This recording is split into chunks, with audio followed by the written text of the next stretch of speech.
Hello friend, Radhe Radhe, जय श्री कृष्णा।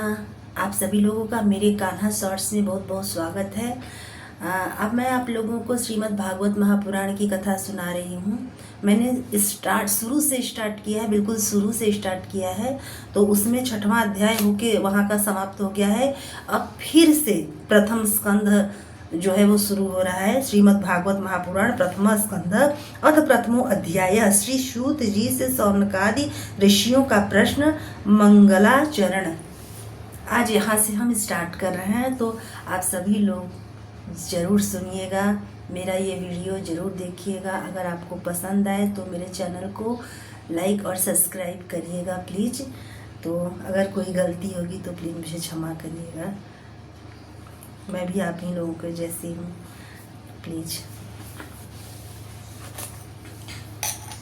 जिससे इस जगत की सृष्टि, स्थिति और प्रलय होते हैं, क्योंकि वह सभी प्रद्रूप पदार्थों में अनुगत है और असत पदार्थों से पृथक है। जड़ नहीं है, चेतन है, परतंत्र नहीं, स्वयं प्रकाश है। जो ब्रह्मा अथवा हिरण्यगर्भ नहीं, प्रत्युत उन्हें अपने संकल्प से ही जिसने उस वेद ज्ञान का दान किया है, जिसके संबंध में बड़े बड़े विद्वान भी मोहित हो जाते हैं।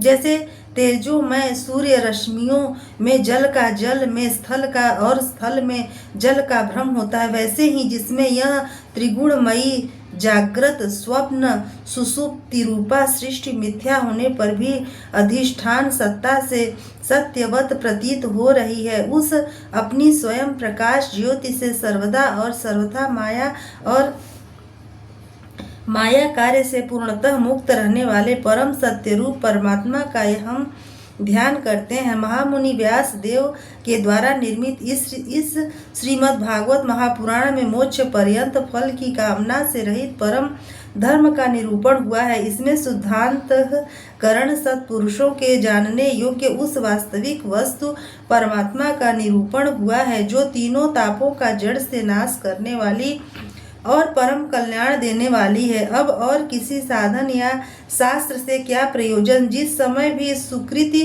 पुरुष इसके श्रवण की इच्छा करते हैं, ईश्वर उसी समय अविलंब उनके हृदय में आकर बंदी बन जाता है।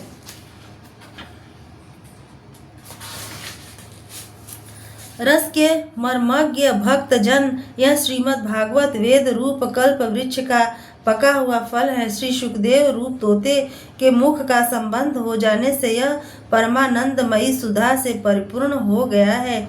इस फल में छिलका, गुठली आदि त्याज्य अंश तनिक भी नहीं है। यह मूर्तिमान रस है। जब तक शरीर में चेतना रहे तब तक इस दिव्य भगवद रस का निरंतर बार बार पान करते रहो। यह पृथ्वी पर ही सुलभ है।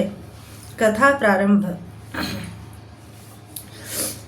एक बार भगवान विष्णु एक देवताओं के परम पुण्यमय क्षेत्र नैमिषारण्य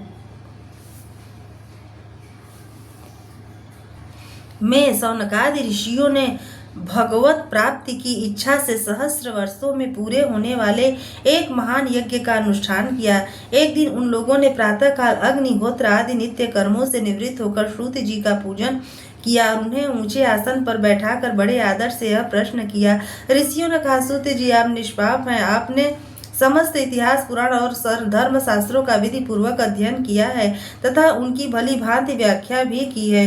वेद वेताओं में श्रेष्ठ भगवान वादरायण ने एवं भगवान के सगुण निर्गुण रूप को जानने वाले दूसरे मुनियों ने जो कुछ कहा जाना है, उन्हें जिन विषयों का ज्ञान है, वह सब आप वास्तविक रूप से जानते हैं।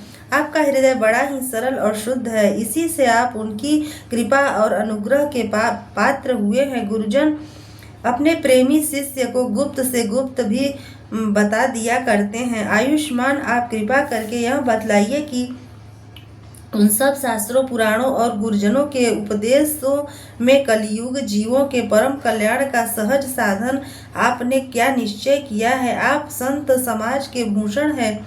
इस कलयुग में प्रायः लोगों की आयु कम हो गई है। साधन करने में लोगों की रुचि और प्रवृत्ति भी नहीं है। लोग आलसी हो गए हैं। उनका भाग्य तो मंद है ही, समझ भी थोड़ी है। इसके साथ ही वे नाना प्रकार की विघ्न बाधाओं से घिरे हुए रहते हैं। शास्त्र भी बहुत से हैं, परंतु उनमें एक निश्चित साधन का नहीं, अनेक प्रकार के कर्मों का वर्णन है। साथ ही वे इतने बड़े हैं कि उनका एक अंश सुनना भी कठिन है। आप परोपकारी हैं, अपनी बुद्धि से उनका सार निकालकर प्राणियों के परम कल्याण के लिए हम श्रद्धालुओं को सुनाइए, जिससे हमारे अंतःकरण की शुद्धि प्राप्त हो। प्यारे सूत जी, आपका कल्याण हो। आप तो जानते ही हैं कि यदुवंशियों के रक्षक भक्त वत्सल भगवान श्री कृष्ण वासुदेव की धर्मपत्नी देवकी के गर्भ से क्या करने की इच्छा से अवतीर्ण हुए थे। हम उसे सुनना चाहते हैं।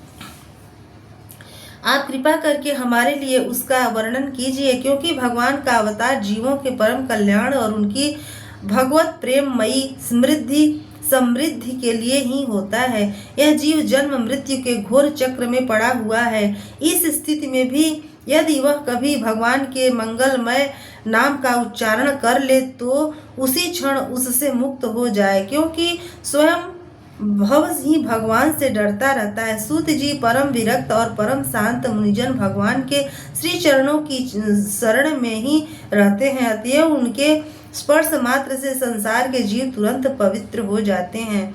इधर गंगा जी के जल का बहुत दिनों तक सेवन किया जाए तब कहीं पवित्रता प्राप्त होती है। ऐसे पुण्यात्मा भक्त जिनकी लीलाओं का गान करते रहते हैं, उन भगवान की कलिमलहारी पवित्र यश भला आत्मशुद्धि की इच्छा वाला ऐसा कौन मनुष्य होगा जो श्रवण न करे। वे लीला से ही अवतार धारण करते हैं। नारदादि महात्माओं ने उनके उदार कर्मों का गान किया है। हम श्रद्धालुओं के प्रति आप उनका वर्णन कीजिए। बुद्धिमान सूत जी, सर्व समर्थ प्रभु अपनी योग माया से स्वच्छंद लीला करते हैं। आप उन श्री हरि की मंगलमयी अवतार कथाओं का अब वर्णन कीजिए। पुण्य कीर्ति भगवान की लीला सुनने से ही हमें कभी भी तृप्त नहीं हो सकती, क्योंकि रसज्ञ श्रोताओं को पद पद पर भगवान की लीलाओं में नए नए रस का अनुभव होता है।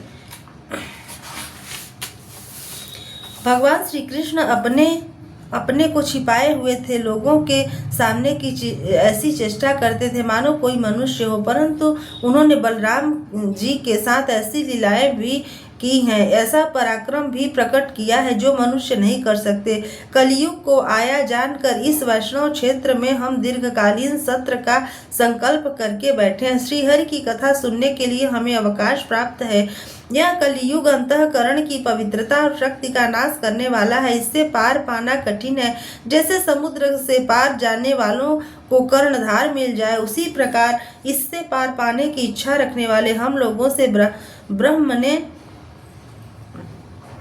ब्रह्म ने आपको मिलाया है। धर्म रक्षक ब्राह्मण भक्त योगेश्वर भगवान श्री कृष्ण के अपने धाम में पधार जाने पर धर्म ने अब किसकी शरण ली है, यह बताइए। इति श्रीमद्भागवते महापुराणे पारमहंस्यां संहिताया प्रथम स्कंदे नैमिषीयोपाख्याने प्रथमो अध्यायः समाप्त। राधे राधे।